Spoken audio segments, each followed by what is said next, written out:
Monsieur Guérard, bon, nous sommes de retour.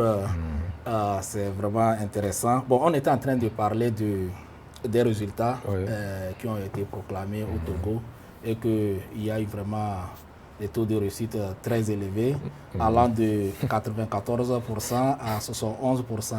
Bon, et vous êtes en train de dire que bon, ces résultats sont satisfaisants.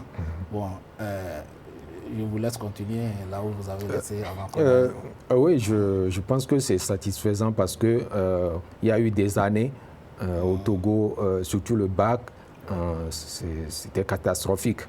C'était catastrophique. Aujourd'hui, avec un pourcentage de 70, au-delà de 60, on peut dire que c'est satisfaisant. Voilà, je vous comprends, mais certains Togolais ne veulent pas attendre ça. Parce que pour eux, ces résultats ne reflètent pas la réalité sur le terrain. Bon, d'autres évoquent la baisse du niveau.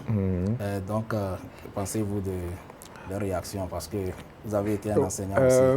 Oui, je peux infirmer et confirmer la même chose parce que aujourd'hui, ce qu'on remarque à la correction, on remarque que le niveau, il y a les fautes graves que les élèves du collège ne doivent pas commettre. Aujourd'hui, même à l'université, on récolte ces genres de fautes. Donc, je peux dire que c'est inquiétant parce qu'aujourd'hui, les élèves, les apprenants ont accès aux informations plus facilement que dans les temps passés.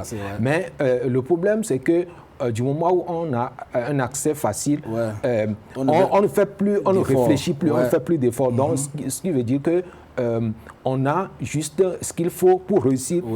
Et l'effort qui cultive, l'effort qui rend permis, voilà, il n'y a plus ça. Il n'y a plus ça. Donc, on évolue, mais les lacunes, ça s'agrandit de jour en jour. Bon. Je ne veux pas vous arrêter. Selon vous, le fait d'avoir des bonnes notes en français ou de parler couramment français suffit pour qu'on dise que l'élève est bon ou bien... Oui. Bon, on peut dire que l'élève est bon parce que il s'exprime correctement ou couramment. Mais le problème, c'est que le français n'est pas la seule discipline. Il y a d'autres disciplines. Il y a d'autres disciplines. Donc, si je suis à l'aise en français et que je néglige les autres disciplines, je ne vais pas pouvoir réussir. Ça veut dire que j'aurai des lacunes dans les autres matières et ces lacunes-là peuvent constituer en quelque sorte un handicap. Mais lorsqu'on va m'écouter, m'exprimer, voilà, cela veut dire que on saura que vous avez tel niveau. J'ai été à l'école. Tu as tel niveau. Voilà. Donc, c'est là même ma question. Parce que on voit qu'aujourd'hui, il y a des nouvelles technologies, les élèves ils apprennent sur Internet, ils ont les informations, ils ont tout. Normalement, ça devrait aider à mieux réussir dans presque toutes les matières. Mais beaucoup ont des bonnes notes dans les matières scientifiques. Et bon, quand on fait l'addition de toutes ces notes, puisque ce n'est pas le français ou bien l'anglais seul qui va faire passer l'élève, l'élève peut avoir une mauvaise note en français ou bien en anglais, mais avoir des bonnes notes dans les séries scientifiques, et notamment la mathématique, la physique et autres. Bon, c'est là que moi je vois que ceux qui accusent ces élèves ou bien qui parlent du baisse des niveaux, eux, ils se focalisent sur le français parce que la manière dont ces gens s'expriment. Et bon, dans votre développement, vous avez aussi évoqué ça. Comment vous analysez ça? Il y a la littérature ou les lettres, ça demande de l'effort.